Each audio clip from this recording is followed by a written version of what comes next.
like to welcome you to episode 510 of the Unpopular Podcast. This is the man, the myth, the legend, Jalen Hunter. Here at the Unpopular Podcast, I normally ask you to agree with me. I'm asking you to hear me out. There are a lot of things that can spell the change of direction when it comes to an organization. Sometimes it's the star gets traded. We're going to talk about trades in this episode. Sometimes it's the team changes their logo, changes their jerseys. Hell, sometimes a team can even change their location. We saw that with the Vancouver Grizzlies. There are other times when there's a sale of the team or sale of the majority owner stake and stuff like that. And that is where we are, and that is what we got with the Los Angeles Lakers and the Buss family. The Buss family agreed to sell the majority stake of the Los Angeles Lakers to a man named Mark Wolter, who was a businessman, in a deal that values the team at $10 billion.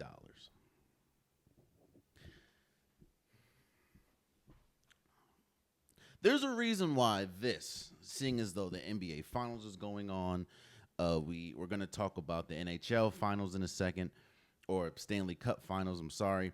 There's a reason why this starts the show. Not just because it's the Lakers, and we all know that the Lakers is, who the Lakers are. And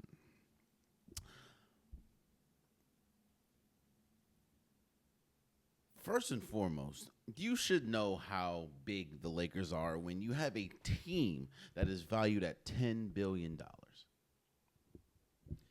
Like, $10 billion is insane.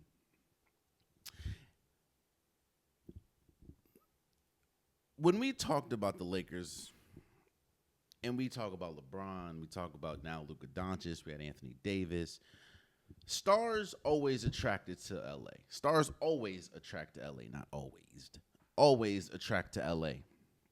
And even with that, there always felt like there was, not always, but in the last few years, it's felt like there's been a disconnect when we talk about the Lakers and their chances to win a championship. It always felt like the people that was creating the team, the people that were making the decisions, I'm not going to necessarily say care about winning a championship. Maybe they just didn't have the recent formula to win. I know they won back in 2020, which was their last championship, but since then, I know they went to a Western Conference Finals once, but I think they got swept in that. It just hasn't seemed like the Lakers have been a championship caliber team. Now, we do know that the Lakers is, I think, the second winningest franchise in NBA history. But I'm going to say it like this. There's a reason why, now that you're hearing that the Buss family is essentially out as ownership, even though, shout out to Jeannie Buss, she's still going to remain the governor of the team. She gets the money from the sale and still remains with the team. If that's not the ultimate boss move, I don't know what it is. You sell for billions of dollars and you still stay with the team you essentially just sold. That's crazy. Now, I don't know what's going to happen with Rob Pelinka and the other, but this is an exciting time for the Los Angeles Lakers. This is a new time for the Los Angeles Lakers. For as long as we've known, the team has been pretty much owned by the Buss family. It's been a while. And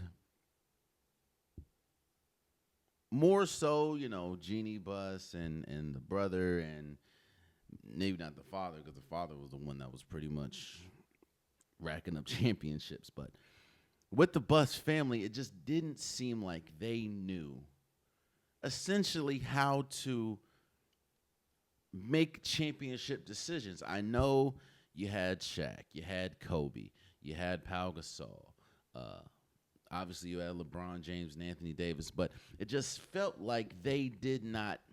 I'm not going to, because I hear people talking about, well, they didn't take winning seriously. I'm not going to go that far. I don't know. But I do know that it didn't seem like they would make smart championship moves. What we're going to talk about, and what's the underlining theme in this episode is there are teams that aren't serious about winning. And they may not outwardly come out and tell you, but it always is going to show in their actions. There are some teams, there are some owners that care more about saving the dollar, care more about just the profit of the team more than winning. And I'm not essentially going to accuse the Buss family of doing that, but it didn't seem like winning when you look at some of the decisions, when you look at some of the roster moves. I know Rob Pelinka had stuff to do with that, but it just didn't seem like the Buss family, I'm not going to say cared about winning, but that it didn't seem like that was their number one. That was their number one goal when being ahead of the team. And that's why you're seeing a lot of people excited about the future of the Lakers. From all intents and purposes, it sounds like this Mark Walter guy cares immensely about winning and putting the Lakers back at the top when we talk about a winning franchise. Because that's one thing that the Lakers have been a storied franchise. They've been one of the most, if not the most popular franchise in the NBA. But that doesn't necessarily mean that they've been a winning franchise as of late. Yeah, they went to the playoffs, but when I say winning, there's levels to it. Like if the Chicago Bulls this year's or this iteration of the Chicago Bulls, no offense, but it's true. If this Chicago Bulls makes the playoffs, they're happy. They feel like it was a successful year. If the Washington Wizards, I'll talk about my team. If the Washington Wizards make the playoffs, they'll feel like it is a successful year. But when you have teams like the Lakers, when you have teams like the Boston Celtics, when you have teams like the Golden State Warriors, the Denver Nuggets at this point, those teams, if they make it to the playoffs and lose round one, lose round two, that is a failed season. They have championship aspirations. The fact that the LA Lakers haven't really been, while they may have championship aspirations because of just how popular they are and who they are, there hasn't been a realistic trajectory of championship in my eyes and in a lot of people's eyes, because that's what you're hearing. You're hearing the Lakers are about to get back and they're about to really start being serious when it again. This is all speculation. This is all what people are saying, but this could be the turn that the Lakers have needed. New ownership, and ownership that might be able to maybe not be frugal, because sometimes the Buss family was that. Maybe not be frugal and actually put winning at the forefront.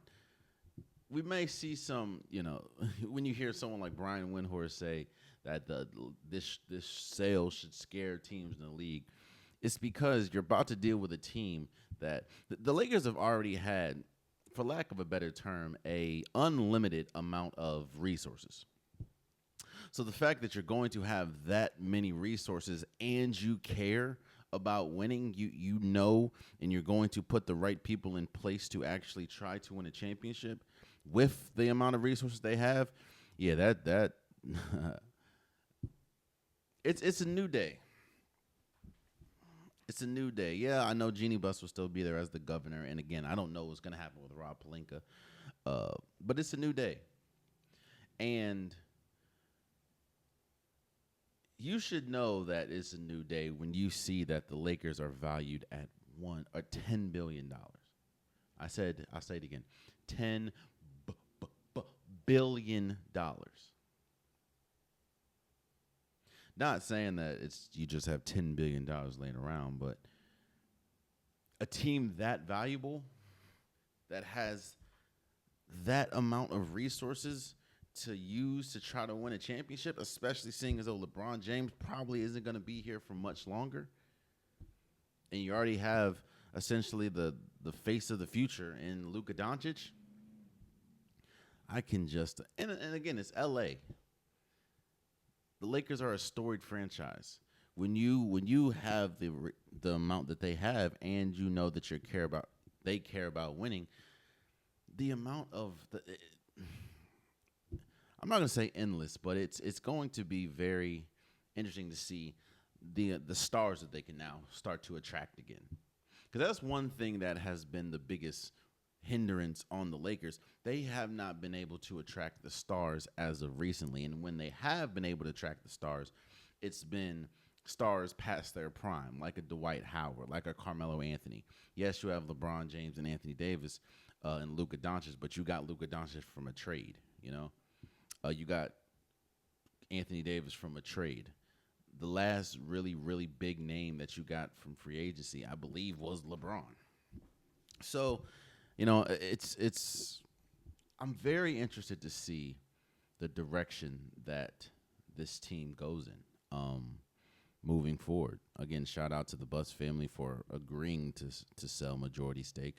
Shout out to Mark Walter for buying majority stake, and we're going to see where the Lakers go from here.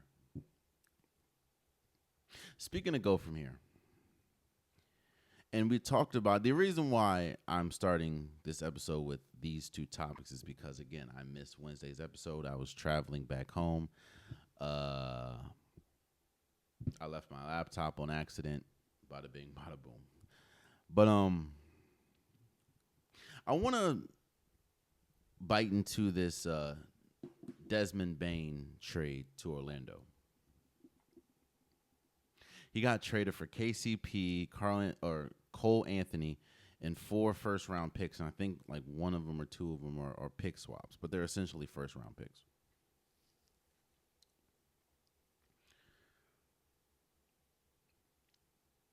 On one hand, I understand completely why the Orlando Magic would make this move. The biggest hindrance that Orlando had last year was their inability to shoot the three. In fact, let me broaden it. Their lack of consistent offense is essentially what kind of did them in the playoffs. When Paolo Banchero and Franz Wagner are essentially your best two players, offensively it hasn't shown to be a winning formula. While they're good players and they could be, maybe, we don't know, but they could be the best player on a championship team. Who knows? We do know now that you need scoring around them, and the Orlando Magic just did not have enough scoring. On top of that, they were one of the worst three-point shooting teams in all of basketball. So I understand why you would go get Desmond Bane, who was one of the best three-point shooters in all of basketball last year. The reason why you probably didn't hear, I mean, he's not a star, but he was, the best player on Memphis majority of the time, seeing as though they dealt with a bunch of injury with John Morant and Triple J. Desmond Bane was left carrying the load, and he was one of the best three-point shooters in all of basketball. When we talk about volume-wise and when we talk about percentage. So I get it. It fills a huge need. KCP, he wasn't filling the role as I think they expected him to. Cole Anthony, he is a spark plug off the bench, but he's not really a consistent scorer. I get it.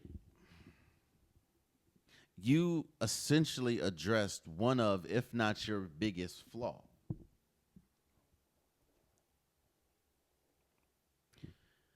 That is where the understanding stops when I talk about the Orlando side of it.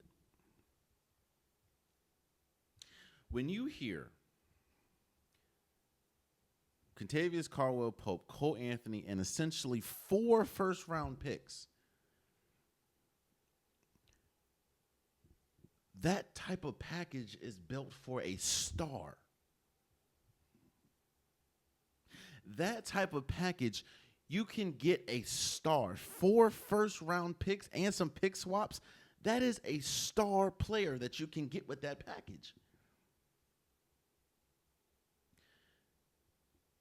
No offense to Desmond Bane, but I don't think he is on that level of stardom that warrants that type of return. Again, if I would have heard that, right? If I would have heard KCP, Cole Anthony, and 4 first-round picks with some pick swaps, I would have thought, damn, did they go get someone like KD? Did they go get someone like Giannis? That's what that's worth. And even if you think, okay, they're probably worth more. They can let's do the secondary star market. Maybe someone like Darius Garland. Maybe someone like who's on that secondary star level, in my opinion. Someone like J-Dub. Then I was like, yeah, that makes sense. Okay. But I don't even think, and that, again, none of this is offense to Desmond Bane. This is just reality. I don't think Desmond Bane is on that level. So while I get that you address your biggest need,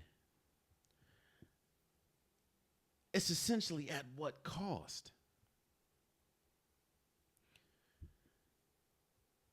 While you can say that with Desmond Bane and with Paolo Banchero and Franz Wagner as your best players, you can say that that is a championship caliber team.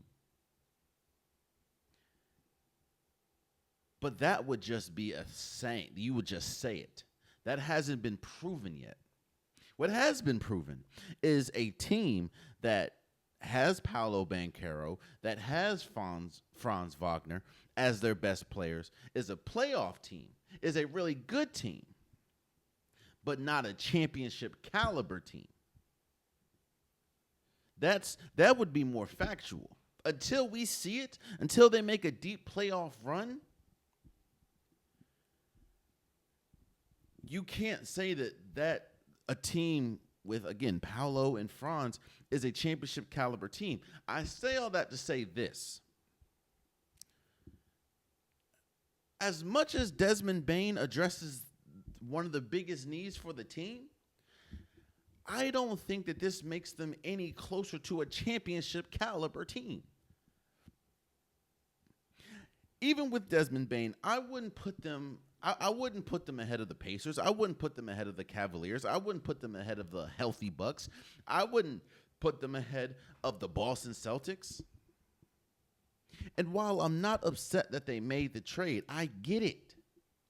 What is confusing to me is why you gave that much for a player that, in my eyes and a lot of people's eyes, is an upgrade, but not a championship caliber upgrade.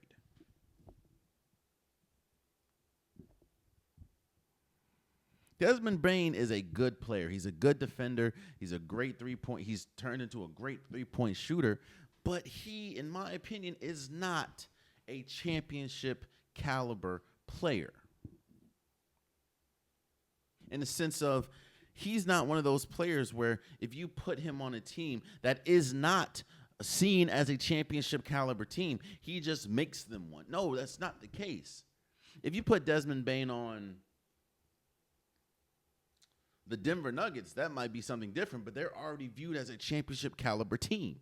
If you put Desmond Bane on the on the Minnesota Timberwolves, that might change things because they were just in the Western Conference Finals. They're viewed as a championship caliber team. You putting him on the Magic, in my opinion, doesn't make them a championship caliber team, but you gave such a haul for him. It's like you're essentially forfeiting your future for a player that doesn't necessarily give you a ginormous return in the present. It doesn't. You can say that they're trying to go in a championship direction, but this move doesn't put them there, in my opinion. So why would you give that much?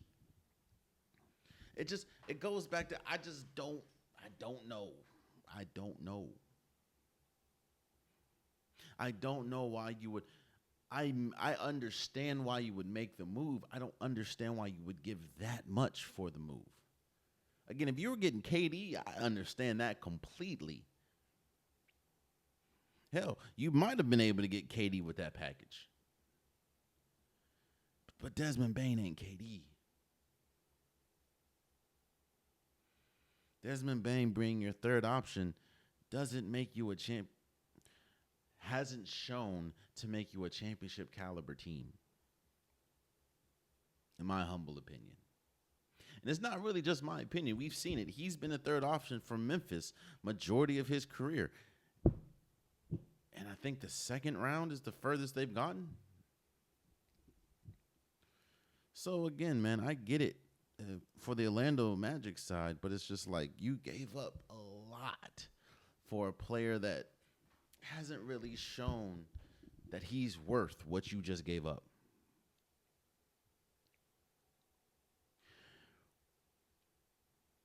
When I talked about the Lakers, I said that there are teams, whether you want to admit it or not, there are teams that aren't really focused on winning necessarily.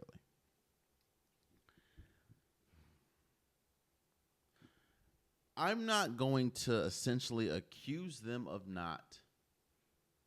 I'm not going to, accuse the Memphis Grizzlies of not caring about winning. But what I will say is this move doesn't make sense in a winning aspect. And I'll say it like this. If you make this move and then you go ahead and trade John Morant, you go ahead and trade Jaren Jackson Jr., that shows the direction that you're trying to start it up. This move right here is a rebuild starter. You trade your third best player, you get a bunch of picks, you get some dispensable players. This is a franchise restart. Now you just have to follow through and trade the best player in John Morant and trade the second best player, or in some people's eyes, first best player in Jaren Jackson Jr. While you're not focused on winning, you do have a clear direction. And your direction is, okay, the current iteration of what we have isn't good enough to win. Even at our healthiest, we have not been seen as a championship caliber team. We've tried it, hasn't worked. So we're going to rebuild. We're going to restart, tear it down from the floor, or we'll tear it all down and start the rebuild. While, again, you're not focused on winning right now, you have a clear direction as a franchise. That is what a move like trading Desmond Bane would look like. Or that would be essentially one of the starting pieces of a rebuild. Here's where I say the team may not care about winning, because your actions speak much louder than your words. And I know that at this very moment, anything can change. But at this very moment, the Memphis Grizzlies have come out and said that they are going to keep John Morant and going to keep Jaren Jackson Jr. Mind you, let's not forget, they fired their coach, a week or two before the playoffs. Yet another move that would spell, we're not really focused on winning. We're focused on a rebuild, a teardown.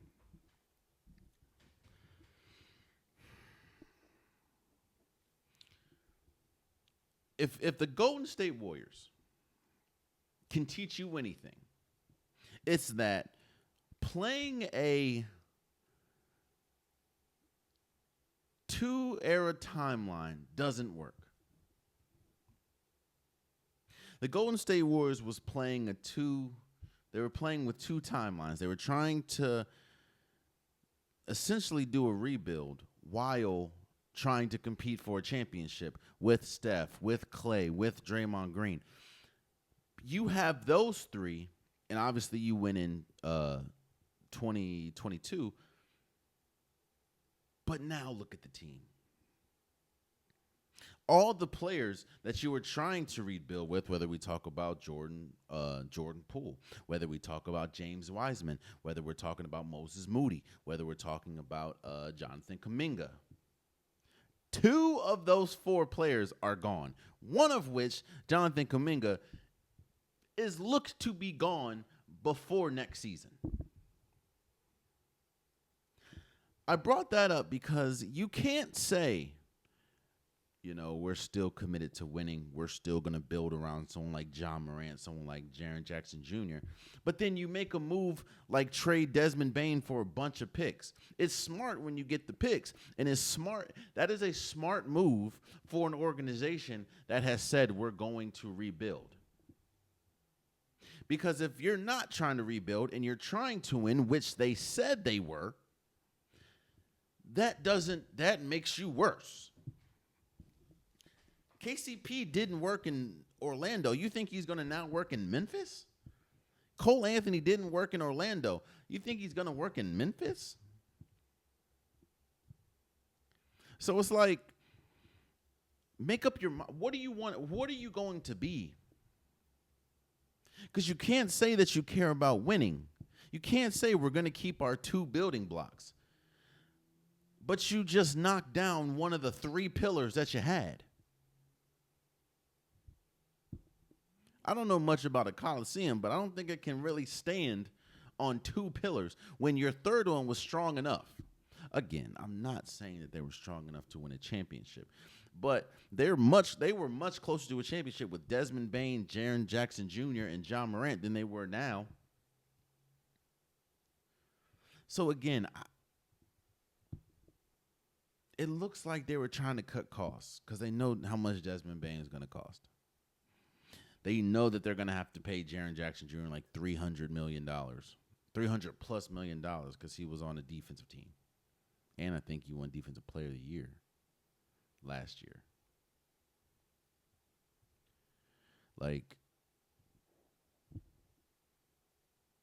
And just imagine when John Morant gets back fully healthy, he's probably going to make an All-NBA team, meaning he's going to be worth upwards of $300+ million.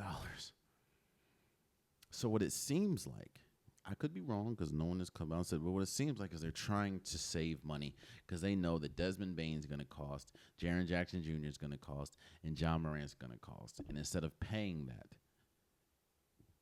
they let Desmond Bane go. That's what it looks like. Because you can't say, oh, no, we're still committed to winning. No, you're not. No, you're not. Because if you're committed to winning, Desmond Bane is better than whatever the hell you just got from the Orlando Magic. And on top, and I do understand because it's like I don't even think that they were a championship caliber team in the first place, but still, you're closer to a championship with those three than without one of them. So I think in conclusion of this topic, you either commit to winning or you commit to a rebuild. But it seems like their actions are committing to a rebuild, but their words are saying you're committed to winning. Because you can't make this move and say that you're committed to winning. In the same breath, say we're keeping John Morant, keeping Jaren Jackson Jr. You had them. And it didn't work. And you traded essentially the most consistent piece out of that trio. I'm not saying he's not the best, but he's the most consistent. Right? We talk about plays, time missed, shooting. I don't know, man. Again, winning looks different for different people. Winning looks different for different organizations, but it doesn't seem like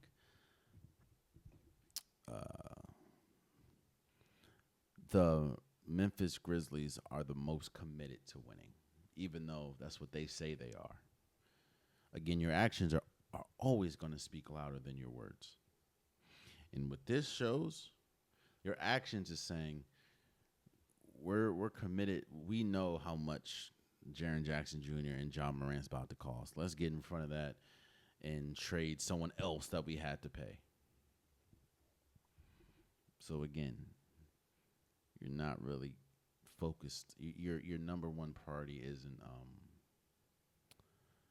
isn't winning as much as it is saving money, which, as much as people don't want to admit, some teams don't care too much about winning.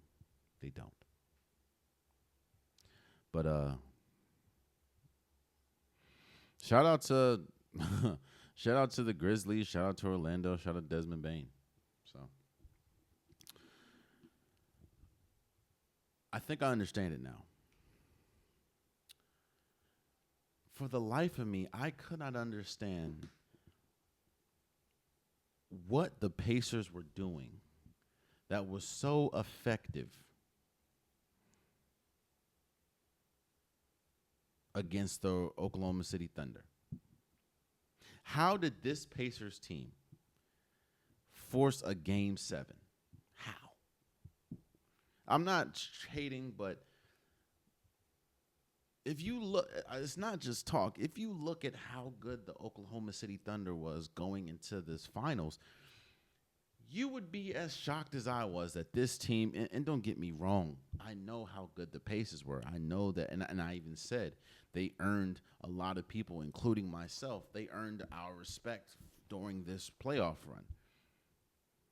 And the fact that they were in the Eastern Conference Finals a year ago. But I just didn't, it confused me that they were putting up this much of a fight. I came in, and clearly I was wrong. I came in and said that they were going to lose in 5 games. And as we sit here today, they're going to play a Game 7 on Sunday. And this is also a team that isn't great defensively. Their best defense is a vaunted offense. The way that they're able to shoot, the way they're able to go in transition, the way that Tyrese Halliburton controls the tempo, the way that Pascal Siakam be hooping. They aren't a great defense. They have all good on-ball defenders. They have like 1, 2, and then they have a good rim protector in Miles Turner, but they're not great defenders as a team. And they were going up against, historically, one of the best defenses in basketball history, one of the best offenses in basketball history, essentially one of the best teams in basketball history. And then Game 6 happened. And the Pacers essentially destroyed. I think they won by like 18, essentially, but they were up by as much as 30 points against the Oklahoma City Thunder. Now, I understand that a closeout game, especially a closeout game on the road, is one of the hardest things you can do in basketball. Win a closeout game when you're the road team. I should have known. I was wrong, but I should have known that the Pacers were going to be on 10. You're in Indiana. All the former players from Lance Stevenson, Reggie Miller, Mark Jackson, Jalen Rose, all the former players were there. The field house is rocking. That's one of the best home courts in basketball. The Pacers' back is against the wall. They just lost back-to-back. J-Dub just put 40 on their head. Shai Gilgeous-Alexander had a 30-point double-double. It was going to you're playing for your playoff. You're playing for your life. I should have known that the Pacers were going to, I'm not going to say destroy, but they were going to give their best punch they've ever given, and it happened. They were up 30 points in the second half, might I add. 30 points against this Oklahoma City team. But I got it. I saw it while it was happening. Then I looked it up. I said, oh, that's how they're doing it. There's no question that Rick Carlisle is one of the best coaches, not just in basketball today, but one of the best coaches basketball's ever seen. When we talk about the pantheon of coaches, his name most times gets forgotten, but he is up there when it comes to one of the best coaches. He won a championship. He's been to a few. He's one of the best coaches in basketball. And my thing was, I didn't understand how this Pacers team that isn't great defensively, how they were going to limit this Oklahoma City offense. And when we talk about game plans, one thing that doesn't get talked about a lot is game plans against a superstar. Because there really essentially is, or star, superstar, whatever you say, there essentially isn't a solid game plan. You have to force one or two things. You have to force them to try to stop them at all costs, or force everyone else around them because they're just so great. That's one of the biggest things about when you see teams go up against the Denver Nuggets. It's like, do we try to stop Nikola Jokic, or do we try to stop Nikola Jokic for getting everybody else involved? Because he's so great, you're not going to completely shut him down. Same thing with Giannis. Same thing with Steph. Same thing with Kate. Superstars don't really have a game plan because they're just that good. The Pacers have done a fabulous job on Shai Alexander, and not in a way that you probably think. The Pacers have eliminated the assist from the Thunder. When you look at the games where the Thunder have lost, look at the assist total. Look at Shai Gilgeous' assist totals. Look at J-Dub's assist total. The Pacers have done an excellent job at forcing the Thunder to essentially beat them on one-on-one. It goes back to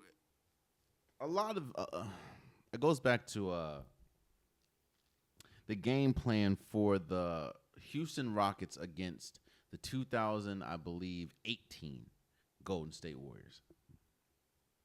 I don't know if it didn't work, obviously. But do you guys remember, it was either 17 or 18, when KD, I think it was game one, KD was going off. KD just saw green pastures and damn near shot the ball every time. Now, to his credit, he was making it, but I'm thinking to myself, yo, why does KD keep getting wide open shots? Why is the Houston Rockets allowing KD to get one-on-one opportunities or open shots? And then it clicked. Because while KD was getting all those one-on-one, and getting those open shots, you kept looking at the score. And the score, it was always close. Or the Golden State Warriors were down. And that year, Golden State was, I think, the assist leader when it comes to a team when they had Steph, they had Clay, they had Dre, they had Andre. The Golden State's offensive biggest strength was how unselfish they were as a team and them being able to assist the ball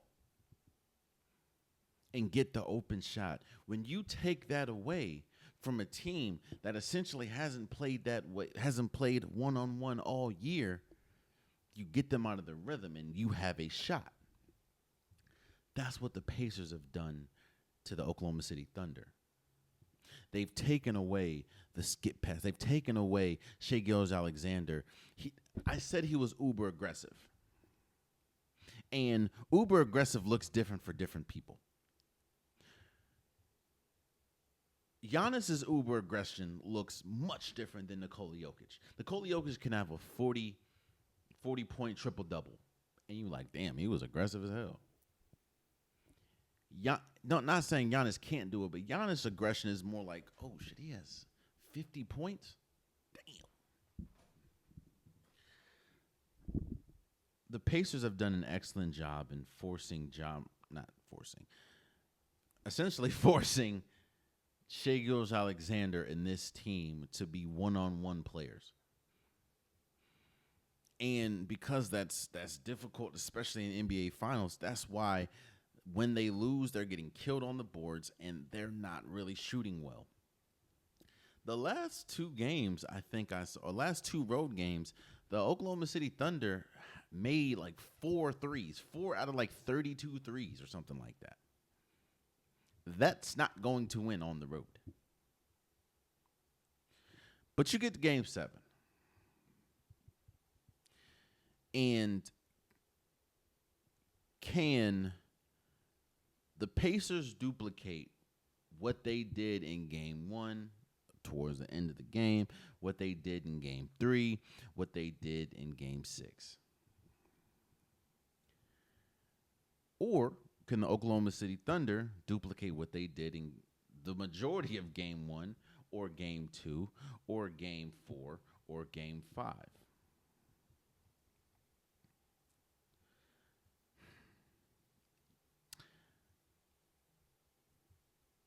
I went into this saying that Oklahoma City Thunder was going to win it in 5. I was wrong. Then I modified it and said, well, they can't win in 5, so they're going to win in 6. I was wrong.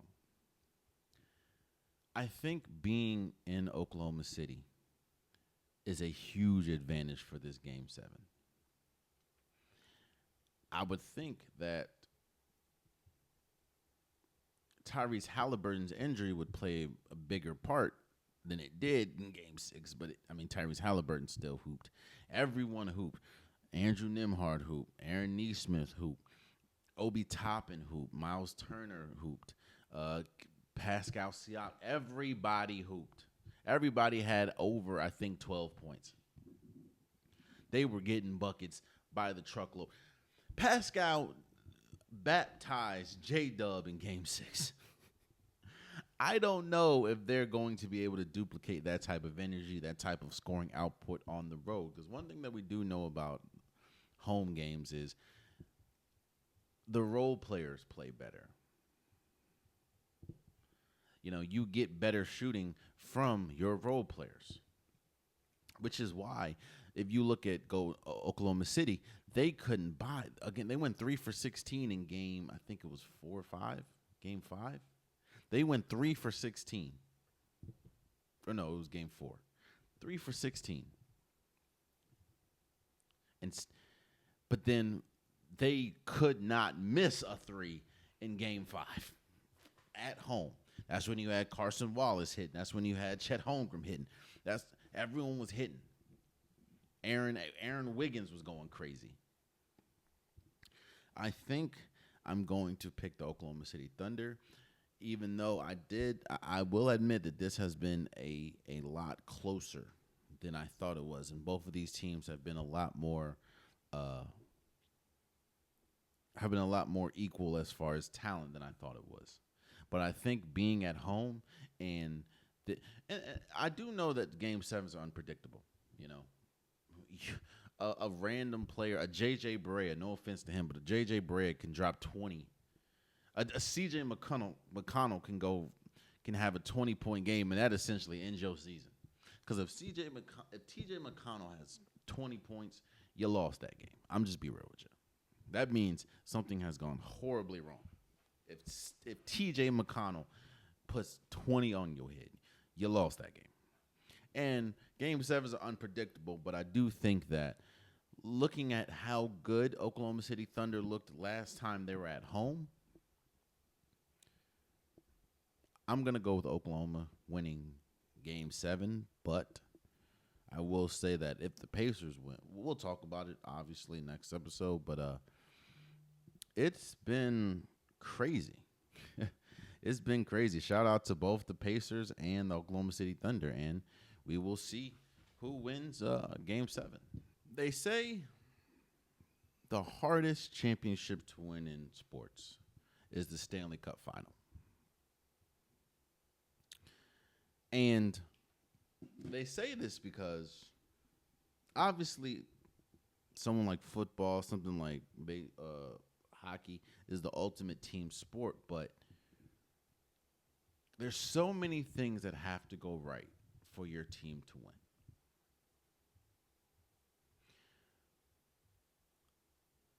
One of the biggest reasons why I predicted that the Edmonton Oilers was going to exact their revenge this year because they lost last year in the Stanley Cup final to the Florida Panthers. The reason why I said that the Edmonton Oilers were going to win this year is because they seemingly got better at every position, even at goalie to a certain extent. Because last year, Stuart Skinner was god-awful. Like, absolutely horrible. The reason why they were winning is they were winning despite Stuart Skinner and his inability to essentially stop shots. Being their goalie, he wasn't doing a good job. But they had Leon Draisaitl that was having an all-time run. They had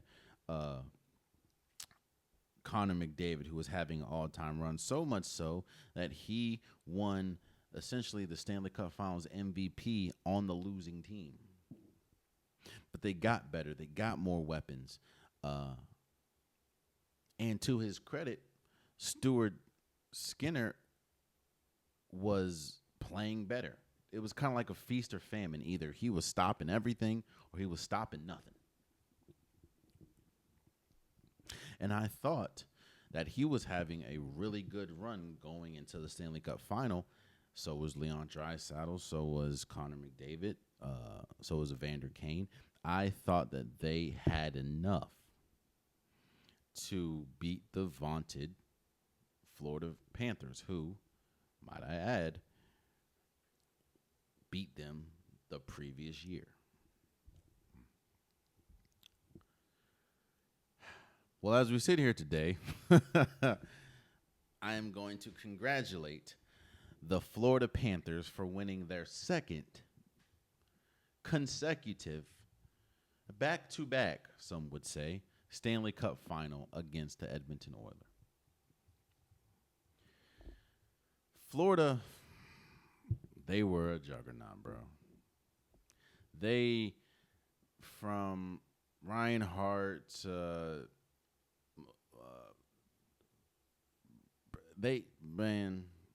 Bobrovsky, Brad Marchand, the Boston traded him because he was old and he just revitalized himself in the playoffs. Matthew Tkachuk, they were a juggernaut. And one thing that you see sometimes is they say pressure bursts pipes. In the same breath, they also said pressure makes diamonds. What that essentially means is when the pressure is high, what are you going to do? Are you going to rise to the occasion? Are you going to shine, i.e., make diamond? Or are you going to succumb to the pressure? Are you going to shrink? Are you going to, quote-unquote, burst like a pipe?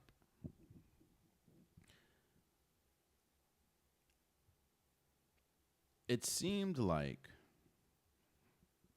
damn near everyone on the Florida Panthers rose to the occasion.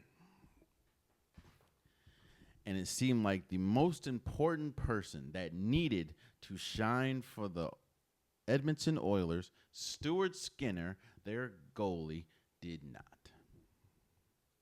Now, I'm not putting it all on him, but when they went to the backup goalie, don't remember his name. He had one good game.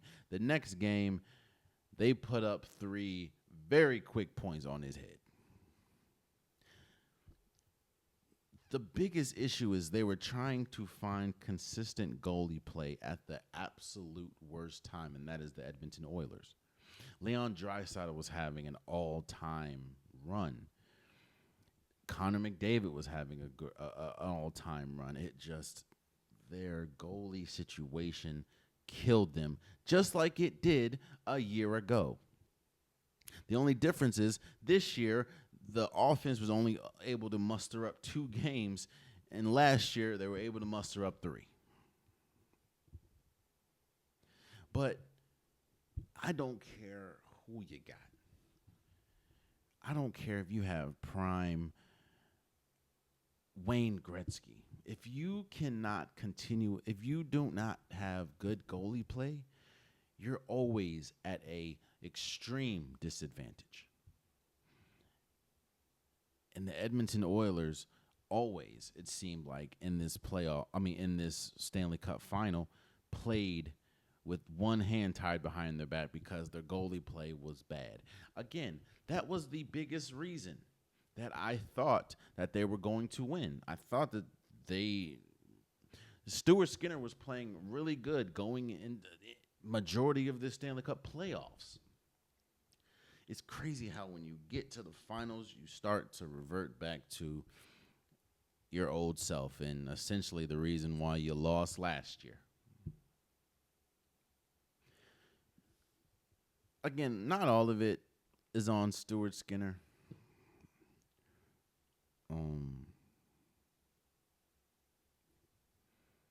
But it's crazy how this year, outside of obviously going to 6 games instead of 7, this year looked eerily similar to last year as to how the Florida Panthers were able to win the Stanley Cup Finals, winning back-to-back. And on top of that, it's like I talk about this a lot with majority of teams, man. The championship window doesn't stay open, even if you don't win. Look at the Cincinnati Bengals. They've been to one Super Bowl with Joe Burrow, Jamar Chase. Like, they haven't been back. The L.A. Rams, who won, they went to one recently. They haven't been back.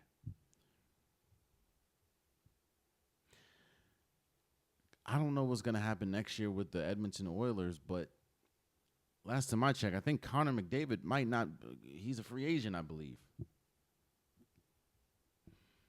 Essentially, the best player in hockey just went to back-to-back Stanley Cup finals, and they lost, and it essentially wasn't his fault. I'm not saying that he's going to stay, but there also is I think a team from Canada hasn't won the Stanley Cup in like 35 years or something like that. I think that's the stat going around. They've 35 years, a team in Canada, where Canada, I think hockey is the national sport. A team in Canada has not won the Stanley Cup in, I think, 30 to 35 years or something like that. And now the league's best player is a free agent. Again, man, championship windows don't stay open forever. They may stay open for a while, but not forever. Hell, look at the Patriots. Look at the Golden State Warriors. So, congratulations to the Florida Panthers for winning back-to-back Stanley Cup finals. And what's crazy is a lot of their team, the way their contracts are set up, a lot of their team will probably be back next year, just like it was a year before. You got to be better, man. You got to be better. That's all I'm saying. Let's move forward. It's very rare. No, let me say it like this. Fans usually agree. A fan of a team usually agrees on the love of the team. Like, if you're a fan of the Florida Panthers, you're a fan of the Florida Panthers. You want to see them succeed. But it's very rare that majority of the fans have the same reaction to a trade, to somebody leaving, to a front office decision.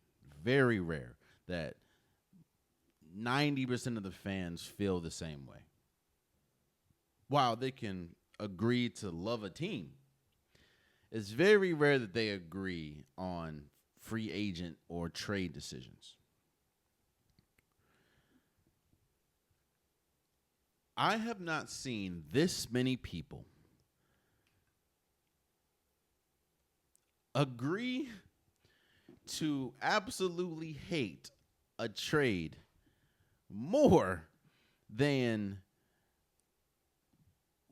the Red Sox trading Rafael Devers to the San Francisco Giants. I have not seen a collection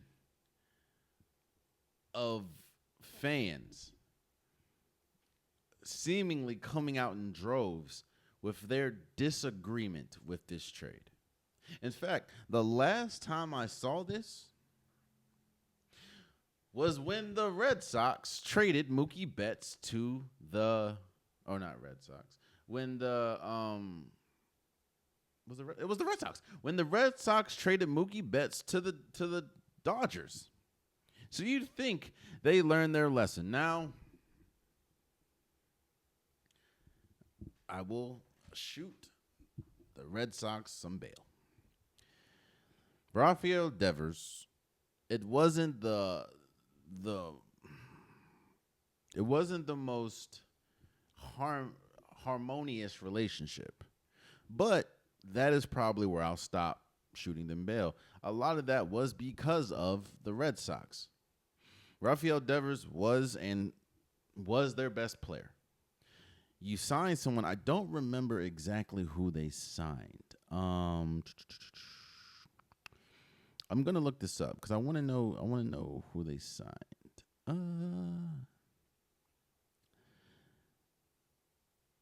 All right, I ain't finding it. You sign, I forgot the dude's name. I apologize. You sign him, who plays the same position as Rafael Devers. I forgot to mention that you just paid Rafael Devers like a 10-year contract worth millions, hundreds of millions. You sign him to a 10-year contract. And I think the next season you bring in someone that plays the same exact position as Rafael Devers. That gives pushback, obviously, because it's like, I know it's a team sport, but wouldn't you want me to play the position where I'm best at? So you trade Rafael Devers, or you don't trade. You bring someone in and say, yo, we're going to need you to play third base, and we're going to need you to play DH. Can you do that? He was like, I ain't doing all that, man. But he acquiesces, he does that, and he essentially is one of the best DHs in baseball. And he's undoubtedly your best player. You started off rocky, probably had one of the worst opening weeks a team can have. You started the season terribly, but then he starts catching fire, the team starts catching fire, and you're in prime position to put yourself in the playoffs. I know it's still early, but you fought out of that hole, and now you're one of the better teams, and he is your best player.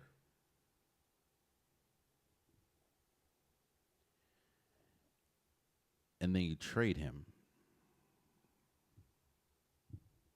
to the San Francisco Giants. Look, I understand that, again, the relationship wasn't the best. I got that. And I even understand that you could have essentially been working a trade for the longest. But essentially, read the room, bro. Your team is really good. On top of your team being really good, he's your best player. Again, outside of like the relationship or whatever, this looks eerily similar to 5 years ago when he did the same thing to Mookie Betts. And on top of that, it's very rare that you trade a star and you get equal compensation for that star. It's very rare. The one time, not one time, but one of the times that come to mind is Karl Anthony Towns. You essentially traded Karl Anthony Towns for Julius Randle, and you pretty much got what you got from both teams. Um, the return felt equal when you look at where Karl Anthony Towns and his importance to the Knicks, where they made it to the Eastern Conference Finals, and Julius Randle and his importance to the Minnesota Timberwolves, they made it to the Western Conference Finals. But it's very rare that you get the same amount or equal compensation for a star player. And not only do you trade him for 5 players, you will cover the remaining of Devers' contract, which is $254 million through 2033. And the 5 players that you got, not even close to the output that Rafael Devers gave your team. So, in one fell swoop, you trade the franchise's best player. You got a very, very bad return. You still have to pay. Oh, no. The San Francisco, you don't have to pay. But the San Francisco is going to cover the thing. But you just signed him to a 10-year contract. And you did this before. And on top of that, your team was in prime position to make or to do a playoff push. And now that's essentially dead. Again, I haven't seen again, I was wrong. The San Francisco Giants are going to pay the remainder of his contract, which is again $254 million through 10 years. But he's still great. And then the icing on the cake is they asked Rafael Devers about it, and he said, "Hey man, I'm a team player. I'll do anything. I'll play any position they need me to play," which was in stark contrast to what he said when he was like, "I'm not playing that position for the Red Sox."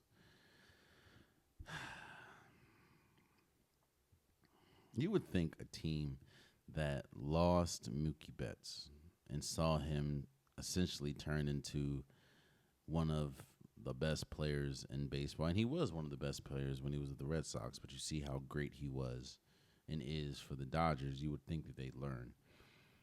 And they didn't. They didn't. So, and again, I've never seen a fan base uniformly have the same exact reaction. I'm like, oh, wow. But congratulations to Rafael Devers for going to the Giants. So,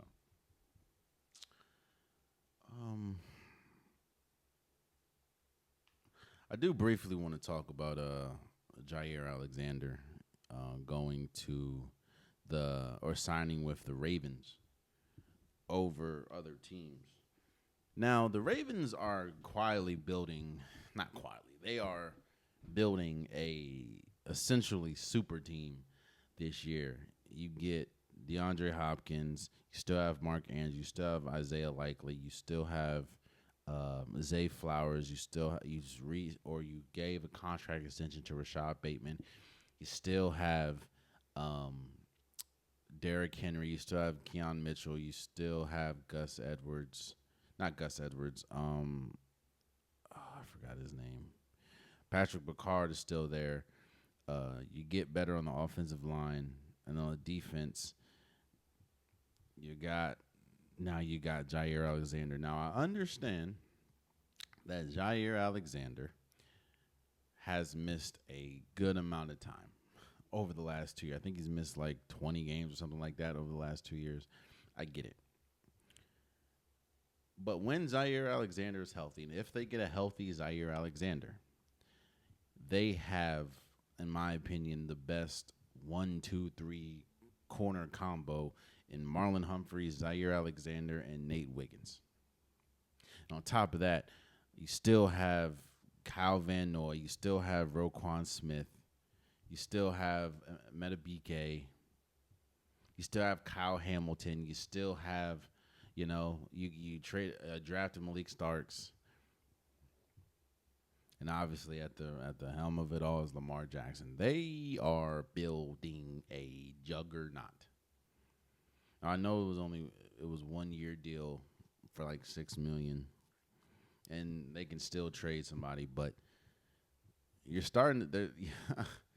Now again, I would like for them to address their pass rush, but still, the Ravens are going crazy. Again, it all is determined on health. I know Jaire, again, he hasn't been healthy. I know he played alongside Lamar Jackson at Louisville, but that was a long time ago. But when healthy, Jaire Alexander is one of the best corners in football. And he just signed with the Ravens. So we'll see. We will see. And there you have it. That's been today's episode of the Unpopular Podcast. I truly, truly, truly appreciate you guys. If you want a Unpopular Podcast shirt, hoodie, sweater, long sleeve joggers, the link is in the description below. I have multiple different colors, multiple different designs. Get your Unpopular Podcast merch today. Also, for all my YouTube followers, or YouTube people,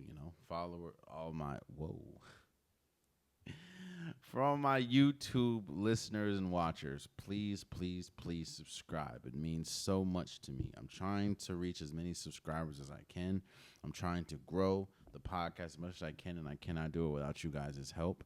If you like the content, tell a friend, and you're not subscribed first. If you get to this point and you're not subscribed, I don't know what to tell you.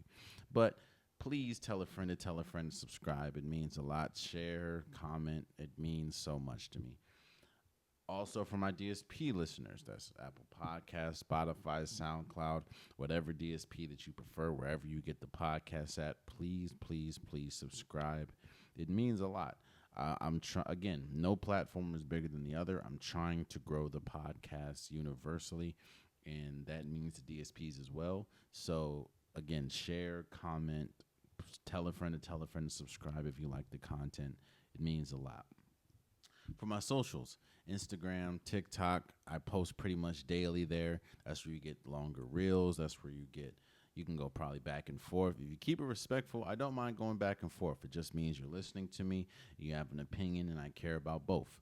So, yeah, I don't mind debating or, having a friendly debate in the comments. Just keep it respectful, and don't forget to follow. Don't forget to subscribe. It means a lot. Until next time, much love.